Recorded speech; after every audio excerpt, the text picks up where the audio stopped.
بخت نصر اپنے زمانے کا سفاک ترین اور ظالم بادشاہ تھا۔ اس کا محل عجوبہ تھا۔ بخت نصر کی فوج نے بیت المقدس میں عظیم الشان محلات کو کھنڈرات میں بدل دیا۔ بخت نصر اپنے زمانے کا سفاک ترین اور ظالم بادشاہ تھا۔ اکثر مورخین کہتے ہیں کہ اس کے دماغ میں ہر لمحہ فتح کر لو کا بھوت سمائے رہتا تھا۔ جنگجو تو تھا ہی، ہر لمحہ کچھ کر گزرنے کا بھوت بھی اس کے سر پر سوار رہتا۔ کہا جاتا ہے کہ وہ بلا کا ذہین اور اعتماد کی دولت سے مالا مال بھی تھا۔ معزز ناظرین، السلام علیکم، میرا نام ہے جواد عارف اور آپ دیکھ رہے ہیں داستان ٹی وی۔ ناظرین کرام، بخت نصر، جسے بنو قد نصر کے نام سے بھی یاد کیا جاتا ہے، یہ ملک بابل کا بادشاہ تھا۔ یہاں یہ بتانا ضروری ہے کہ بابل موجودہ عراق کے قدیم نام میسوپوٹیمیا کا ایک قدیم شہر تھا۔ میسوپوٹیمیا قدیم تہذیب کے حوالے سے جانا جاتا ہے۔ بابل کلدانی سلطنت کا دارالحکومت بھی تھا، جو مقبوضہ بغداد سے لگ بھگ 65 کلومیٹر کی مسافت پر دریائے فرات کے کنارے آباد تھا۔ 1750 قبل مسیح میں بیبیلون کے بادشاہ حمورابی نے اسے دارالسلطنت بنایا تو یہ دنیا کا خوبصورت ترین شہر بن گیا۔ 4000 سال قبل مسیح کی تحریروں میں بھی اس شہر کا ذکر ملتا ہے۔ 690 قبل مسیح میں بادشاہ بنو قد نصر یا بخت نصر نے اسے دوبارہ تعمیر کروایا۔ پرانا شہر دریائے فرات کے کنارے چونکہ آباد تھا، بخت نصر نے دریا پر پل بنوایا اور مغربی کنارے کا ایک وسیع علاقہ بھی شہر کی حدود میں شامل کر دیا۔ اس کے عہد میں شہر کی آبادی 5 لاکھ نفوس پر مشتمل تھی۔ معزز ناظرین، بخت نصر کا باپ نبولا سر بھی بابل کا بادشاہ تھا۔ باپ نے صلاحیتوں کو بھانپتے ہوئے اپنے بیٹے کو مصر پر حملے کے لیے بھیجا۔ اس نے زمانہ شہزادگی میں ہی مصر کو فتح کر ڈالا۔ اپنے باپ نبولا سر کی وفات کے بعد یہ تخت نشین ہوا۔ اس کے عہد سلطنت میں زیادہ تر دولت بابل کی قلعہ بندی اور تعمیرات پر خرچ ہوتی رہی۔ اس کا محل عجوبہ تھا۔ اس کے تعمیر کردہ معلق باغات دنیا کے 7 قدیم عجائبات میں دوسرے نمبر پر شمار ہوتے ہیں۔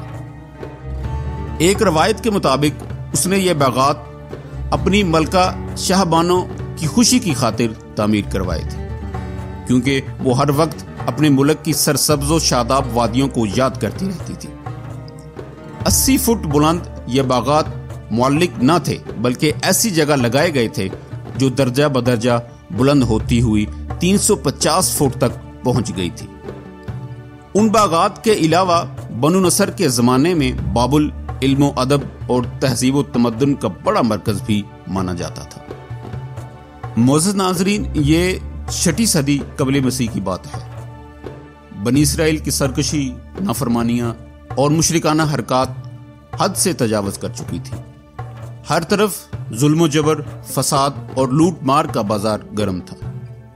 تو قوم عمالقہ کا یہ ظالم بادشاہ بابل سے ایک بہت بڑی فوج کے ساتھ آندھی و طوفان کی مانند راستے میں آنے والی تمام حکومتوں کو پامال کرتا ہوا فلسطین پہنچ گیا۔ تھوڑے ہی عرصے میں اس کی اینٹ سے اینٹ بجا دی، 40,000 سے زائد علماء کو قتل کر دیا، یہاں تک کہ وہاں ایک عالم بھی زندہ نہ بچا۔ بخت نصر بنی اسرائیل کے 80,000 افراد کو قیدی بنا کر بابل لے گیا۔ بخت نصر کی فوج نے بیت المقدس میں عظیم الشان محلات کو کھنڈرات میں بدل دیا۔ ہیکل سلیمانی میں موجود وسیع و عریض، نادر اور نایاب کتب سے مزین کتب خانہ جلا کر راکھ کر دیا، جن میں دوسرے مذاہب کے اصلی نسخے بھی شامل تھے۔ ناظرین کرام، قدرت کسی قوم پر اپنا قہر اور عذاب ایک دم سے نازل نہیں کرتی، بلکہ انہیں پہلے سدھرنے کے پورے مواقع فراہم کرتی ہے، پھر اسے جھنجھوڑتی ہے اور سبق سکھاتی ہے۔ تفسیر فاران میں ہے کہ جب یہودیوں نے فساد، شرانگیزی اور اللہ کے احکامات سے روگردانی کی تو اللہ عز و جل نے کسی ایسے شخص کو ان پر مسلط کر دیا جس نے ان کو ہلاکت اور بربادی سے دوچار کر دیا۔ پہلے جب انہوں نے فتنہ فساد کیا اور تورات کے احکامات کو رد کیا تو بخت نصر کو ان کی طرف بھیجا جس نے ان کو تہس نہس کر دیا۔ کچھ عرصے بعد دوبارہ انہوں نے سر اٹھایا تو ٹائٹس رومی نے ان کی اینٹ سے اینٹ بجا دی۔ پھر کچھ عرصے بعد جب دوبارہ انہوں نے شرانگیزی شروع کی تو فارسی مجوسیوں نے ان کا حشر نشر کر دیا۔ اس طرح 1515 قبل مسیح میں بیت المقدس دوبارہ آباد ہوا۔ بنی اسرائیل نے حضرت عزیر علیہ السلام کی موجودگی میں رو رو کر توبہ کی اور آئندہ خدا کے احکامات کے مطابق زندگی گزارنے کا عہد کیا، لیکن یہ زندگی بھی بنی اسرائیل کو پھر راس نہ آئی۔ فارغ البالی نصیب ہوئی تو ایک دوسرے سے اختلافات اور جھگڑے پھر معمول کا مشغلہ بن گئے، یہاں تک کہ رفتہ رفتہ بنی اسرائیل پھر اسی حالت کو پہنچ گئے جس میں ان پر بخت نصر کی شکل میں عذاب نازل ہوا تھا۔